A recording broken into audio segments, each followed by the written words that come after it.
Welcome to Living Chassidus. Together, let's live the Chassidus we learn.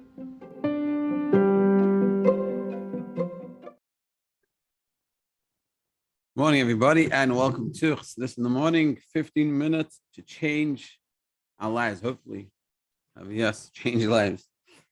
Continue on in VeAta Tetzaveh up to Gimmel, making our way through this.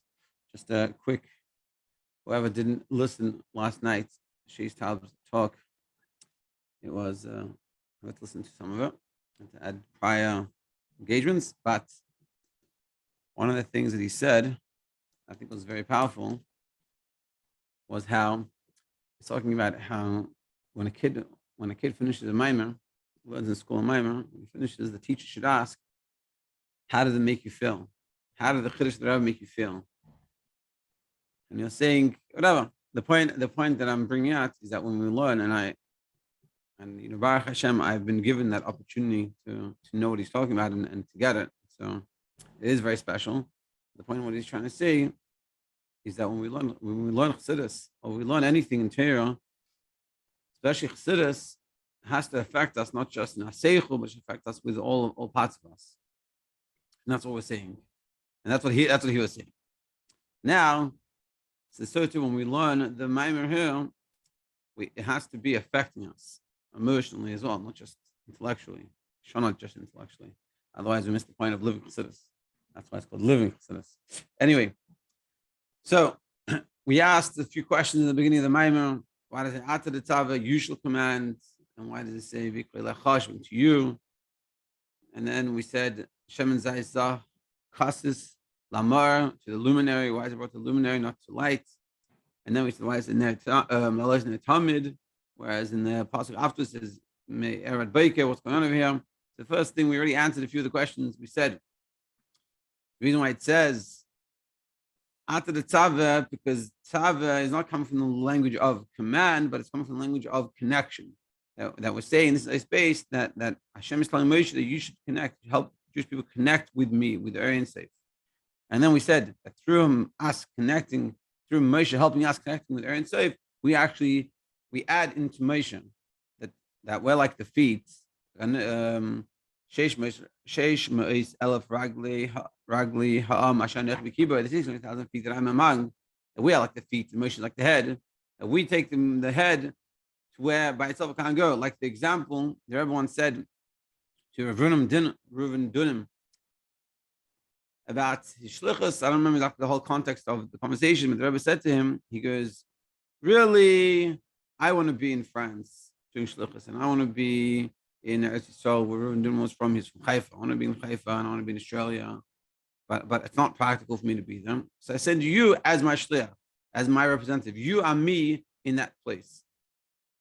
And that's what we're saying here. In that Moshe Mitzad Atzmai, there's a limit to what he can do. He's like the head. The head has all these good ideas, but it needs the body to help take it. And this is what we're saying.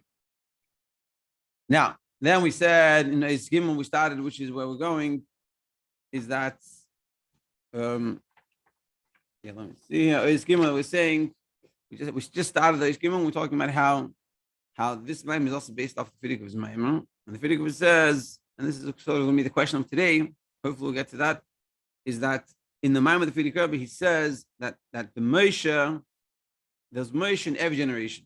There's a Moshe, the Moshe Chalder. That every generation you have this Moshe, this type of Moshe. Like Mordechai in his generation was Moshe, was the Moshe of his generation. Comes from the Medrash over that says. And so what does he do? That there's two aspects. One is that he is the Rai Mehemen, his faithful shepherd. And the other one is he feeds and sustains the Yidden Emunah. And Mama's going to explain all this.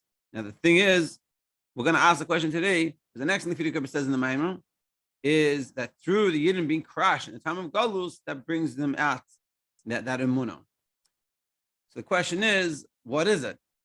Is the Emunah? Because remember we said that the Rai Mehemna feeds and sustains Emunah. That the job of the Rebbe and the job of the Moshe generation, our Rebbe, is to give us Emunah. We all have Emunah.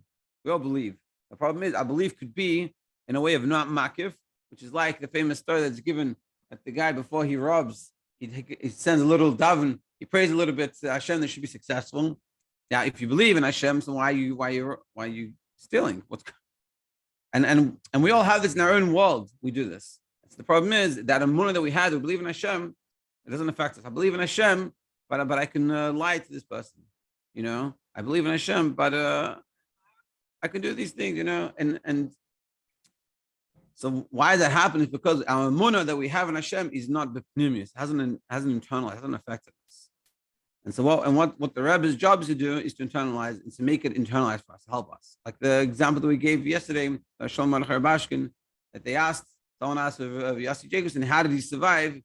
He said, you don't understand, but you didn't insult the Rebbe. When you see the Rebbe made Emunah real, and you could have this, and you could really transform you. And that's what we're seeing. Yeah. So on this book, page 344, in the beginning-ish of Eis Gimmel. So continue on in the maamer, the Frierdiker Rebbe's maamer. This the Moshe is the faithful shepherd, the shepherd of faith, meaning that he gives us the Emunah to be pnimius. We're not just talking about, the Frierdiker Rebbe is not just talking about Moshe Rabbeinu, we're talking about the Moshe Rabbeinu of every generation. The Rashi Alpha Yisrael, that the heads of the thousands of the Jewish people in every generation, they strengthen the Emunah that he has in their generation. That Emunah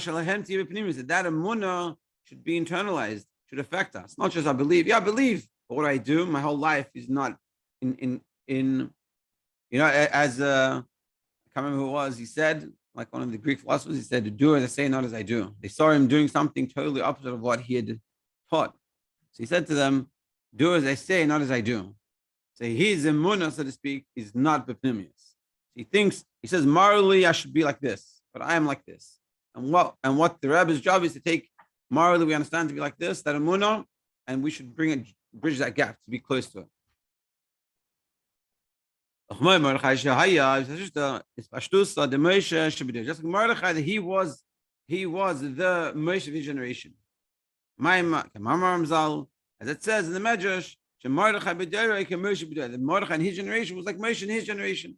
The Mordechai was like the epitome in his generation of Moshe. And how do we see this? Because also in the time of the decree of Haman, we all know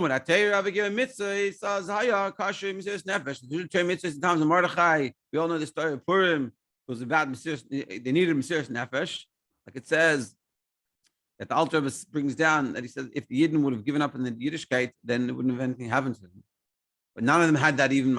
It says also lehem machshava zar chutz. Any outside thought, meaning thinking of, hey, you know what, this is crazy, I'm not doing this. Let me just become a goy chas v'shalom. None of this happened.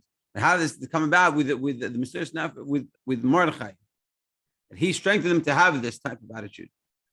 So what did he do? He said, Hikil Kehilis Rabbim, he gathered a multitude of people. L'chazak es emunasam shal Yisrael b'Hashem, to strengthen their emunah in Hashem. He stands strong with Torah mitzvahs. Yeah, and that's what happened with Moshe. That's what happened with Mordechai in his generation.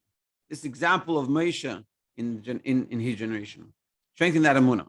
Now, after the Frierdiker explains this idea that that's what Moshe does, and in every generation there's a Moshe that does this.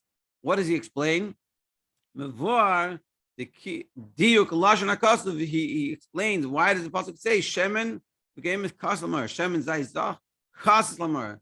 He talks about how it says that the oil that is crushed to the luminary. That was one of our questions. Yeah, to the illuminary and not to illuminate. Meaning, and he explained like this. This is what the Frierdiker explains. It's the time of Galus, like this time of Mordechai, that everyone was in a crash situation. They were scared for their lives. There's a decree hanging on their heads. What happens when they crashed? That breaks within you and brings you to this maamer. Like the story I gave yesterday, I think it was, or the day before, when I went with Tzayim and Hanukkah, and the guy jumped out and he's like, hey, what are you guys doing? Leave him alone. And he lit them in there. The rest of the day, he doesn't think about Yiddishkeit at all. But once he sees two Yidden being in an uncomfortable position, so Yiddishkeit jumps out. And that's what the Frierdiker was saying. That's what it means. Shemen Zayis Kasis. The third being Kasis Lamar, Kasis to luminary, meaning the luminary, the essence of the Yid is brought out from this crashness. That's what it causes. Shemenim Ta'eh, that's from there is the light. That essence that we have, which is connected to Hashem. So what we're saying is here, we're saying on one hand, we're saying that the Mordechai in Mordechai in his generation and the Spashis of Moshe, that the Mordechai of every generation, the Moshe of every generation, being the Rebbe now generation, cause us to have this Emunah that should be Pnimius. And then we're also saying that they're being crushed in the time of Galus that brings out this connection to Hashem. So therefore we need to understand what's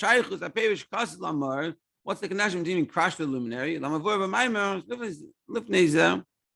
to what is said in the maamer just before this, the Moshe and Moshe of every generation. It seems like we're saying, on one hand we're saying that Moshe makes it b'pnimius, and the Moshe of every generation makes it b'pnimius, and we're saying also another way of doing it is through being crushed. Is it? Do we need both? But in the story that we're bringing of Mordechai, it's both. It's being crushed and Mordechai. So what is it? Is it being crushed? Is it the Mordechai? Is it both? And what about now in our days? Think about it. We're not crushed in the same way as they were crushed. We're not being having the difficulties in terms. So we have our own self-made difficulties, but not from the outside. So how does this apply to us? So let's see. Ois Vav, page 348. So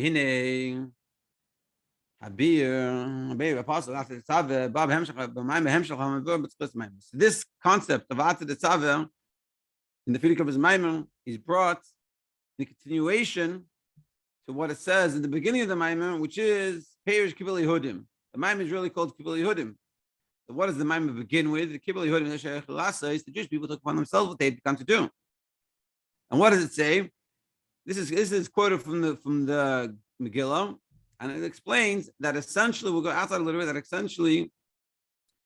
that by the time of Mordechai in this whole situation and the whole being crushed and the Yidden standing strong was Kiyamu Mashikiblu Kvar. We completed what we had begun on Matan Torah. Now, the question we're going to ask, and I guess we'll stop here today and we'll do it inside tomorrow. The question is, what we're saying is that essentially at the time of the Gzeir of Haman, that's when we complete the real giving of the Torah. That when the Torah was given to us, it wasn't really complete. Now the question is, by the time we're giving the Torah, we had worked on ourselves for 49 days. We were coming out of Mitzrayim, we'd worked on ourselves so hard, we were able on a high enough level to receive the Torah that Hashem himself spoke to the Jewish people. Now, in contrast, probably one of the darkest periods of the Jewish people was the time of Mordechai.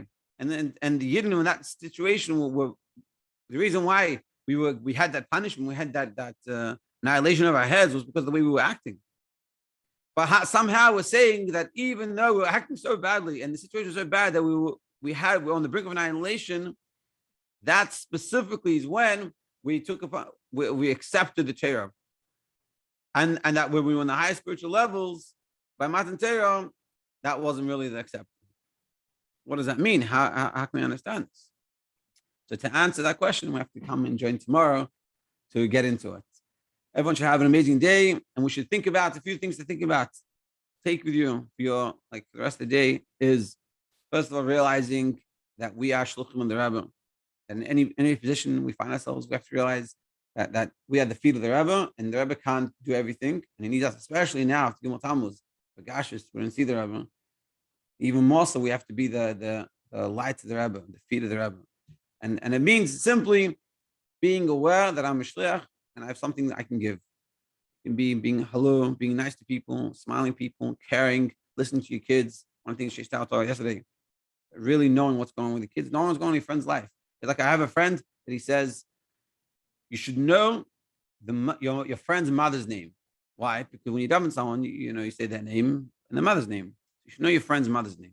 Why? Because you care about them. And it means things like that. It means putting in effort when you're doing chitas. So put in a little effort, think about what you're doing chitas. Appreciating you get to do chitas.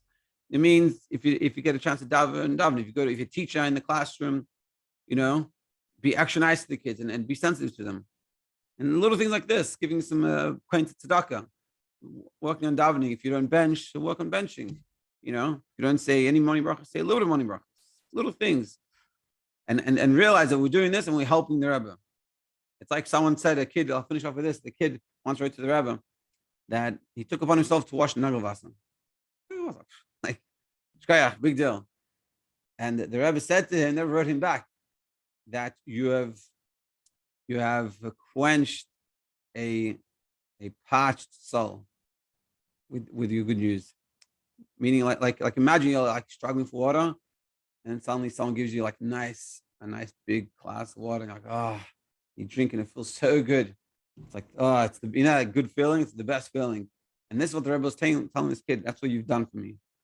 So we don't know what we can achieve by these little things. You know, I look at myself, what's the big deal? Washing Nagelwasser, shkaya. But what we're saying, we don't appreciate this. And these little things we do, and the smiling at the person we do, and you know, caring about someone and caring about ourselves and taking care of ourselves and making sure to eat healthy, you know, so we go to bed on time. Oh, that's a big one. You know, doing all these little things, we're making global impacts. We should be successful and have an amazing day. Thank you for joining.